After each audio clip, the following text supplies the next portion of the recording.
Hi, this is Miss Logan. Today I'll be giving a flipped lesson on energy. So what is energy? Energy is the ability to do work. Work is defined as being able to move something over a distance. You may remember this as work equals force times distance. We'll work with this equation a little bit later in this unit. We measure this in joules, which is abbreviated to a J. The types of mechanical energy that we will deal with in this class is first gravitational potential energy, kinetic energy, and then we may talk about during class spring potential energy as well. Gravitational potential energy is often abbreviated to PE. You'll also see this G often in textbooks and worksheets.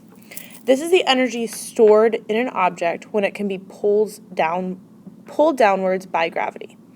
So if you're above ground, you have potential energy. So if I'm at the top of a hill, I have maximum potential energy. The formula we use is mass times gravity times height. Kinetic energy is the energy of a moving object. If you're moving and have velocity, you have kinetic energy. The formula we use is kinetic energy equals 1/2 mass times velocity squared. Only the velocity part is squared.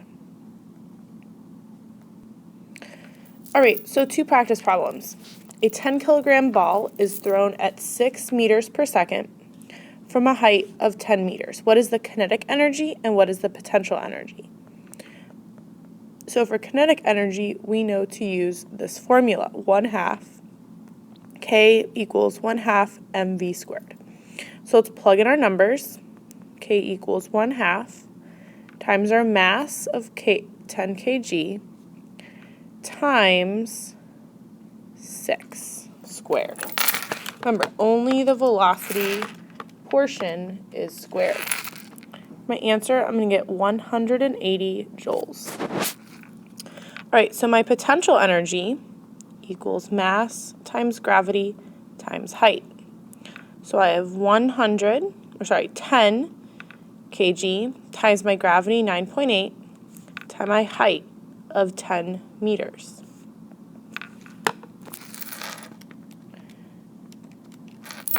So I have 980 joules of potential energy.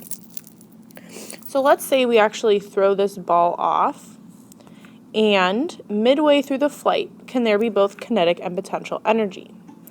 Well, yes, there can be. Why? This ball has height off the ground, so it has potential energy, and it also has velocity.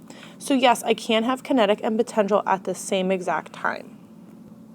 So the conservation of energy is something we'll explore a little bit more through labs.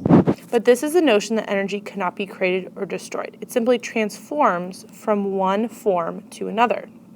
So for instance, at the top of this hill, I have a total of 100 joules. Halfway through, my kinetic energy is 50 and my potential energy is 50. So I've gained kinetic energy and lost potential energy. But my total is still 100 joules. At the bottom, my kinetic energy is now 100. I'm going at my fastest speed, but I have no potential energy. I'm at the bottom. I still have 100 joules total. So the total amount of energy never changes. It's just transformed from one form to another. All right, so please work on these follow-up questions and bring them to class so we can discuss them and I can answer any questions you have.